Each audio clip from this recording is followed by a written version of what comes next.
And we're recording live from a secret location. It's the Sungod, and we back at it again with another episode of Superhuman Era, this time episode 73. And this was another great chapter. All we actually deal with in this chapter is the fight between Nan-ki and Behemoth. We don't really need to recap. The major information that we got from the last chapter is that Kang is at the center of all this commotion that's going on. The Russians are on their way to Korea. How are they going to get here? We do not know. That was it. That's it for the last chapter. And with that out of the way, let's kick this. So we pick up exactly where we left off in the last chapter with the clash of Behemoth and Nan-ki. The Superhuman Era, art and story by Super. So as the chapter picks up, Nan-ki slams his blade into Behemoth's arm. And I'm like, oh, okay. But this attack does no damage to him. It barely even manages to nick the skin. We see a little bit of blood come out. Probably about as much damage as that Xenoterran did to St. Pearl with her back turned to him. Behemoth, in all Behemoth does in this chapter, he just goes on his whole villain monologue. He says, "Oh ho, figured I'd just play around a little bit, but you're taking this quite seriously, Dark One. I'll have to return the favor. Time is of the essence, after all." And he speaks so eloquently. Nan-ki just brushes it off. More like foo, foo, foo, foo, foo. Sounds like you're on a demanding schedule, Sparky. And then we get the zoom out panel of the blade being stuck into Behemoth's arm. The blade is currently dissipating, but you have to remember that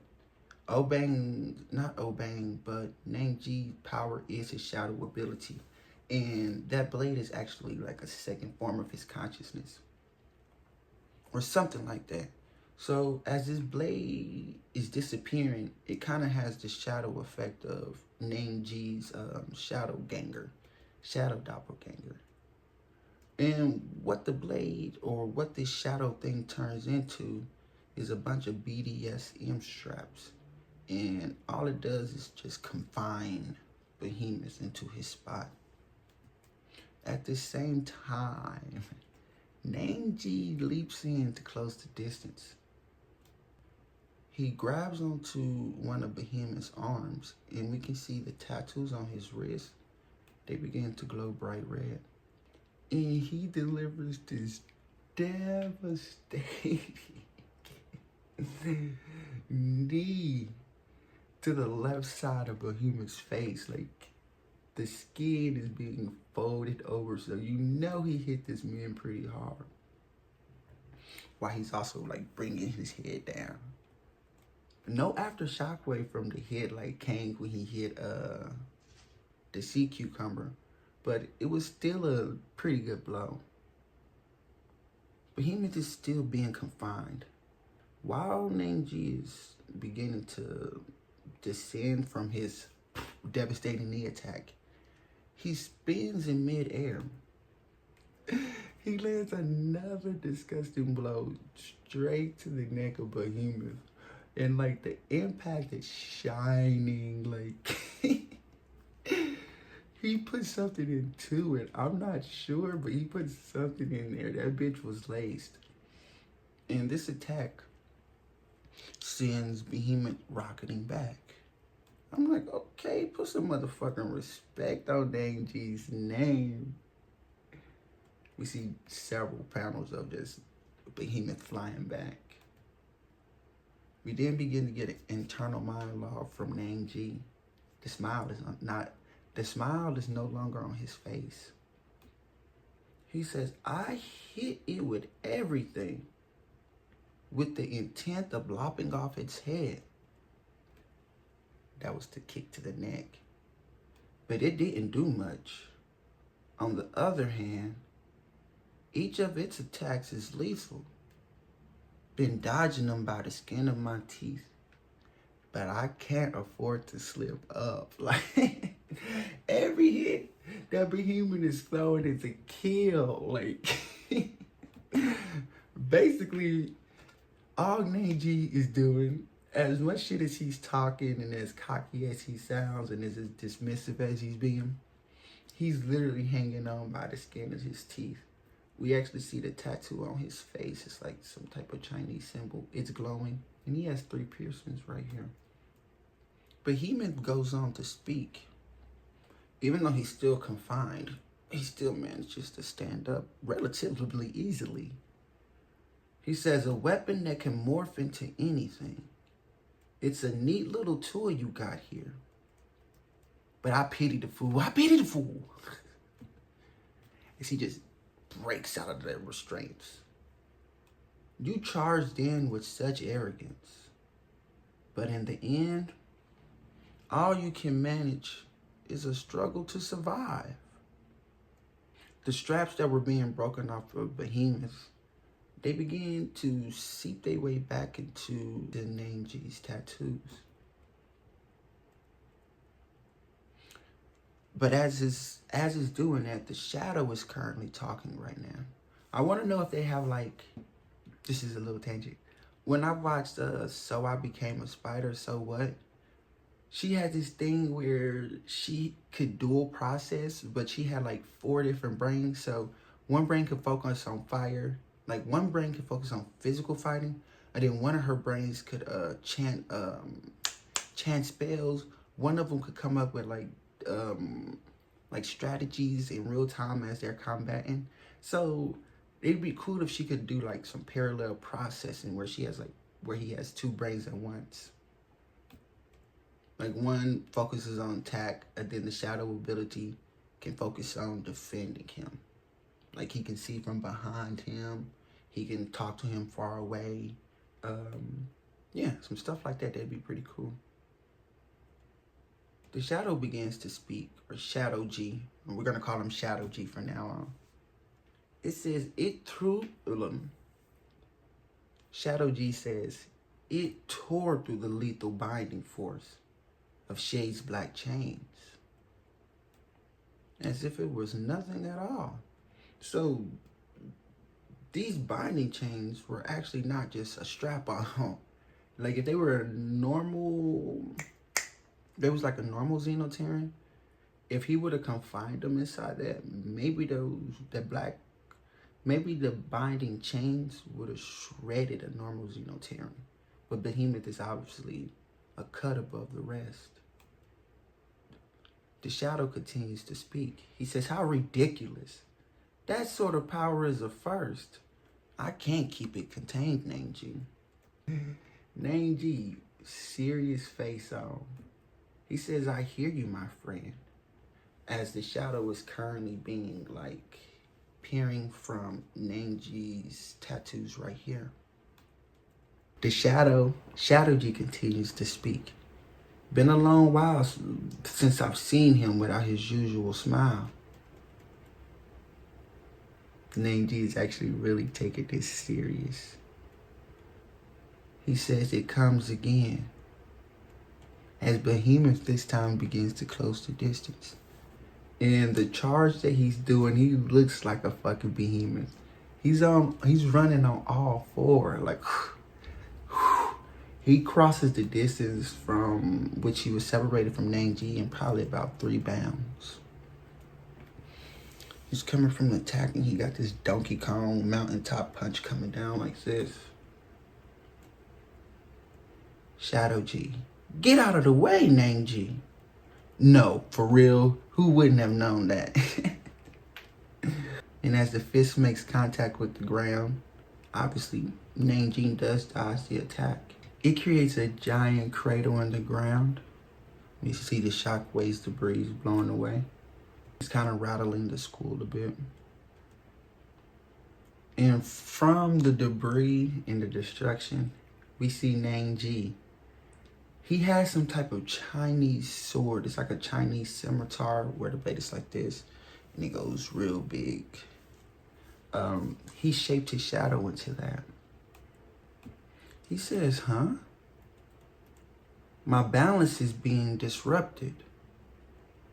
He's not understanding. He said, I'm being sucked in. And then I started to think like, whoa, is Behemoth doing something like Kang where like he's controlling the air pressure around him, like his power is being released at such a large magnitude that it's warping the space around him? But no, that's not actually it. Nan-ki begins to understand. He says, I get it. And then we get an illustration of a paper falling and somebody trying to cut it like this. And they're understanding that they can't cut the paper. He says wind pressure. And I didn't actually think that something like that would be an actual character inside of this fight right now. Because usually wind pressure only takes part when like a character is swinging super fucking strong or super fucking hard. Like All Might or Saitama or something like that. So I wasn't thinking that we'd be getting something like that. One, because Nan-ki, well, I felt that Nan-ki was at a relative power level compared. I didn't think that we'd be getting something like that simply because I believe that Nan-ki was at a comparable level to Behemoth. But I guess they're not. And this just gives us more hype and more wank off for Behemoth. He's actually punching so hard that the air pressure around him is actually altering things. So he probably doesn't even need to actually hit Nan-ki to cause him any damage or force him back. So as Nan-ki is trying to recover from this wind pressure that's blowing him off balance, Behemoth's not playing. He's coming in with one of these right here. Like capitalizing straight off of that. And and at the same time, Nan-ki is falling back. He has his Shadow G construct a barrier between him and Behemoth. It's this giant hand. And it basically grabs Behemoth's hand, which gives Nan-ki time to recover and basically push himself backwards with the force of Behemoth pushing him back. But the force from like Behemoth coming in, even though when you jump back, you dodge attack, you kind of lessen the destructive force of it. It still does a number on Nan-ki. Like you can see as he's like trying to like, if this was a normal person and they was trying to like rebound off of that, their legs would have shattered from the force. But Nan-ki, you see his thigh muscles, his calves, everything just begin to flex up to try to control that force from him exploding. Right before he rockets off, we can see a picture of the Shadow G. He's telling him, get away from it. This bastard's beyond what you can handle. So he technically doesn't rocket off. What he does is just uses that as a way to recover. He flips a couple times in the air. But Behemoth's still on it. He begins to... and he fires off a Biju Dama. And this might look dope as hell. It's like this all black explosion with this white electricity around him. And it hits Nan-ki square on. We get a zoom out panel of what it looks like. This beam looks like it went to the moon. It doesn't. We don't get a moonshot panel of it hitting the moon. But that's where it looks like it went. Dang Yang is worried. Oh Bang is just like, what the fuck is going on over there? And they seem to actually move farther away from the actual school. Behemoth begins to monologue again. This man is one chatty fucking bastard. He a chatty Cathy. He says, our target may be the white-cap superhuman, but he is merely a start. a statement, if you will. Soon, all humans and superhumans alike will meet their end. There is no escape. Even if the white cap runs off or we fail to kill him, or in other words, even if this plan fails, Nan-ki makes it back to the fucking scene. Now, I'm not sure how the fuck Nan-ki was hearing him all the way from fuck on yonder. Apparently, he was hearing everything that Behemoth was saying. We don't get a full panel of what Nan-ki looks like currently. We just see his legs step inside the scene, and he's dripping blood. Behemoth continues to speak. He says, even if this plan fails, it matters little whether the white cap Morelli's so worried about exists or not. You're no match for us. We've come prepared for the final war. This skirmish is nothing but a whisper in the storm. Fight with all your might, superhumans, until your dying breath. For the final war is upon you. The full declaration war speech. He continues. Struggle, rise, cry in fear, but do not back away from the fight. For your purpose is to make us shine like diamonds against the rough.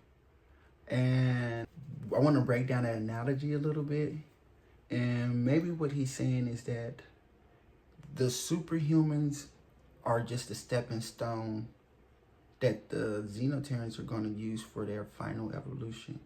Because it seems like every time a Xenoterran does battle with a superhuman, the next one always comes back stronger, smarter, to the point now they're actually talking and creating plans and have egos and stuff. Nan-ki just laughs. Foo, foo, foo, foo, foo, foo, foo. Good heavens. That's one heck of a long order. And again, I'm blown away by your eloquence with your words. You should write a book. We getting the original Nan-ki back.